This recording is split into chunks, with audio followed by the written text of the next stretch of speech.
Hey everyone, for Complex News, I'm Natasha Martinez, and I am honored to share the Zoom screen with multi-hyphenate, multimedia mogul, and multi-award-winning Issa Rae. How are you, Issa? I am doing great. How are you? Thank you for having me on. Of course. Now, you've always been plugged into like bubbling female rappers and using their music in your shows. And that being said, that makes me really excited for the new HBO Rap Shit series that was announced. Can you tell me what it's been like producing with the City Girls? How involved are they? Oh my God, it's a dream come true. I'm so excited about this show. They are essential for us just in terms of Miami authenticity. Sarita, who's show running, is from LA like I am. And while we have Miami representation in the writer's room, they are really, when I think about Miami, I think about Trina and I think about City Girls. And they have been really, really essential for the authenticity of the show. And they'll come in, once we're able to cast and get these table reads off the ground is when they'll really be like, this is not it, this is it, this is where this needs to be set, this is the hot place. And they've been so supportive and excited about it too. So we're just kind of getting started. Yeah. Did you approach them to do this, or how did the whole partnership come about? I definitely approached them. I think in creating the show, I was like, where do I want to go next? I want to go to Miami. And then, the show was inspired by so many of the female rappers during this time, like Meg and Cardi, and just kind of their rise, and of course the City Girls. And so approached them to see if they were down to come in and consult, and sent them the script and stuff, and they were extremely supportive and immediately down. That's amazing. You jokingly said that the only reason that you are doing the show is to be their best friends. So I was hoping you were gonna call me out on that, but I had to. It was like the best. It was like the funny part of that little ending of your hooray video. Are you guys in fact besties? No, not yet. But I know that they're like booed up right now, so it's hard. It's not fully summer yet. They have to. As soon as hot girl summer hits again, then I will needle my way in, and we'll be filming by that time. Knock on wood. So that's just the perfect opportunity to liquor them up and show them why I be the best friend. I love it. All right, let's get into Hooray. Much like yourself, it's a multi-hyphenate company. You're dealing with TV, film, digital, management, of course, music, like we just talked about.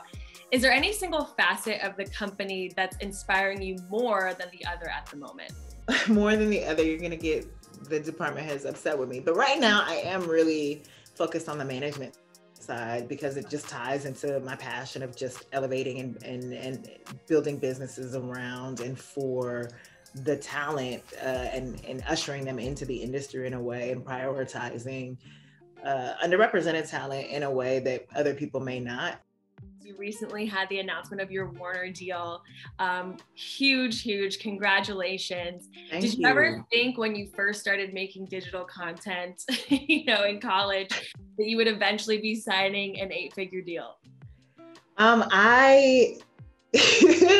I would have never imagined that. I grew up watching HBO and just respecting their content, and of course Warner Brothers, and to be aligned with them so closely and to have them have so much faith in me and my ideas, and the team that I work with is just incredibly validating. No, I don't think I thought this big at all, but I'm really looking forward to continuing to work with them. What does this deal mean to your younger self? My younger self, I joke and say that my younger self would be like, what took so long? We should have been here. Like, what is this? You're old. But my younger self didn't fathom this. I didn't fathom this, 10 years ago. And so much of this journey is about like, can I do this? Oh, maybe I can do this. And let me try this. Oh, okay, I can do, and so to build on that and to get here is extremely exciting. And I'm looking forward to see what we're going to do in 5 years. Absolutely. And that being said, do you feel any pressure to, let's say, make another Insecure? Is that your intention with the next 5 years? Definitely not. No. Oh, I want to do other things. I feel like Insecure is what it was, and I never try to replicate anything that I do, but I definitely feel pressure. I feel pressure to deliver. I think, I didn't announce, I wanted to announce the partnership. I didn't announce any kind of price point whatsoever. And I feel like even with that comes at pressure, and I don't want that pressure. I think for the most part, I've been able to lay low and kind of just produce the stuff that I want to see.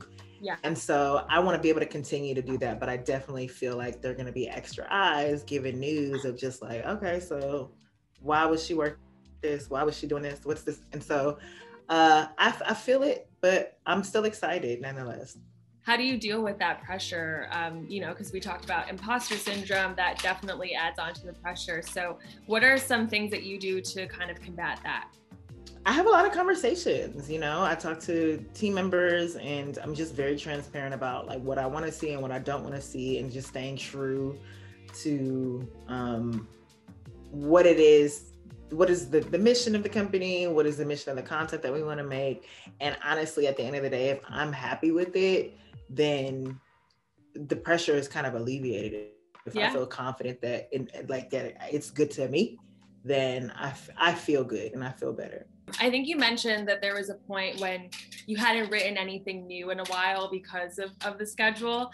So how do you kind of keep your pen sharp? Because that's your essence, your writing. So how do you keep your pen sharp during this time? I mean, this last year, a lot of us kind of weren't living. So it was harder to keep my pen sharp, but what did help was getting out of my house and getting away. Like once I realized, I can stay somewhere else, I don't have to be at home.